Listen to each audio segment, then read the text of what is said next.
The Senate has passed for second reading a bill seeking to establish a legal framework for the transparent management, accountability, and disclosure of foreign assistance, humanitarian support, grants, and concessional financing received by Nigeria. The proposed legislation aims to strengthen oversight of donor-funded projects, improve transparency in the use of development assistance, and ensure the foreign aid aligns with Nigeria's national priorities. Leading the debate, sponsor of the bill, Senator Ibrahim Dakwamwombo, said the absence of a comprehensive legal framework has created gaps in the coordination and monitoring of foreign assistance, resulting in weak accountability, duplication of projects, and inefficient use of donor resources. Distinguished colleagues, Nigeria remains a major recipient of foreign aid in the forms of grants, technical assistance, humanitarian support, and concessional financings from bilateral and multilateral partners.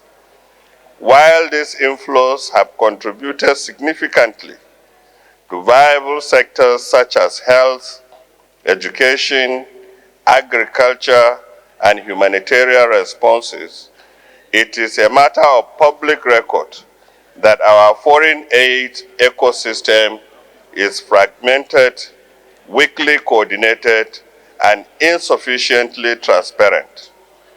Today, donor-funded projects are scattered across ministries, departments, and agencies, or sometimes executed outside the national budget framework, or occasionally duplicated or misaligned with national priorities.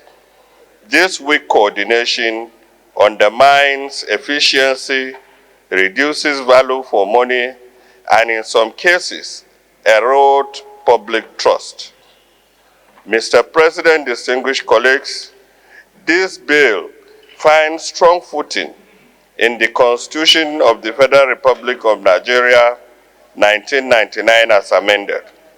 Section 80 and 83 of the Constitution vest the control of public funds in the National Assembly, and Section 85 empowers the Auditor General to audit all public accounts. Accordingly, foreign aid, once received and applied within Nigeria, constitute public resources and must therefore be subjected to constitutional oversight, transparency, and accountability.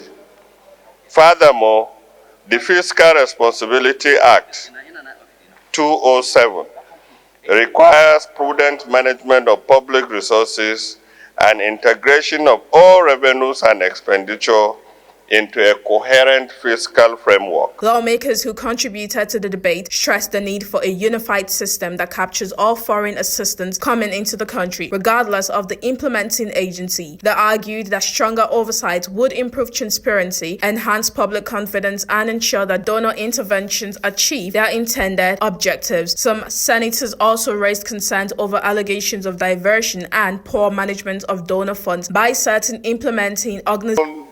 Donations from donor agencies, and if it is properly coordinated, there will be proper utilization of it.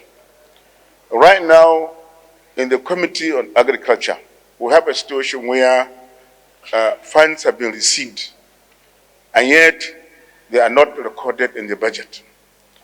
And we are working to ensure that such money is put into use. Not only that, Mr. President, donor agencies will have confidence if they are sure that the money is going to be prudently utilized. I appreciate the initiative of Senator Dakwambo in crafting this draft bill. From recent reports, even in advanced countries, we have seen where revelations have been made that foreign countries have had under the cover of aid to send resources, equipment to certain persons to carry out activities against their own nation state. We have our own fair share of patriotic citizens, but the truth be told, there is no nation that doesn't have its own share of citizens who might want to take advantage of the soft line. Listening to this bill and all that have been said about it, I think there are two broad issues here. One is those donations accruing to government from all sorts of sources. And any money accruing to Nigeria, in my view, within the broad definition of the responsibility of the Senate, ought to be reported, recorded, and how it is used ought to be something that the Senate can oversight. That for me is straightforward.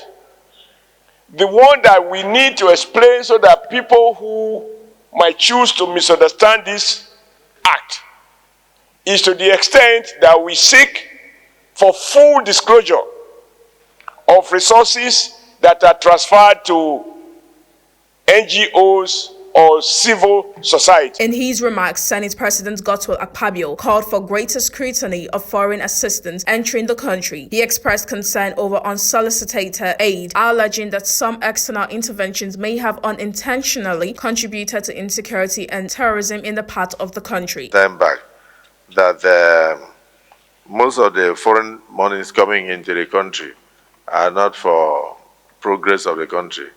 Some of them are meant to destabilize the country, particularly from undisclosed sources and undisclosed organizations, and they are not properly accounted for.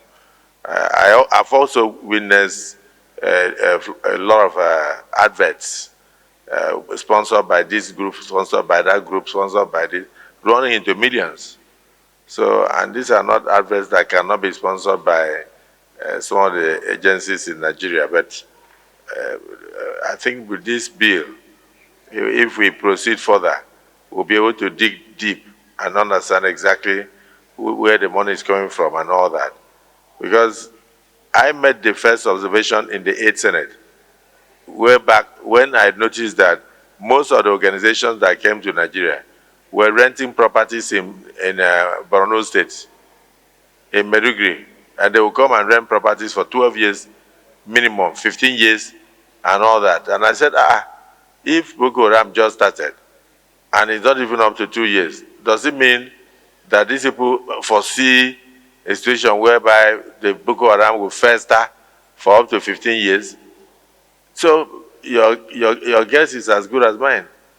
Today, Boko Haram is still around, coming in different forms. ISIS, ISWAP, this, and all that. So I think they knew that this thing was going to last for years, because if there is no oxygen, Boko Haram would not be breathing. So you are right. We have to track these monies. We have to know where these monies are coming from and for what purpose, and then so that we don't end up receiving donations that would tend to destabilize Nigeria and lead to a lot of divisions. Following its successful second reading, the Senate referred the bill to the Committees on Finance, National Planning and Economic Affairs, and Foreign Affairs for further legislative work. The committees are expected to report back to the Senate within 6 weeks.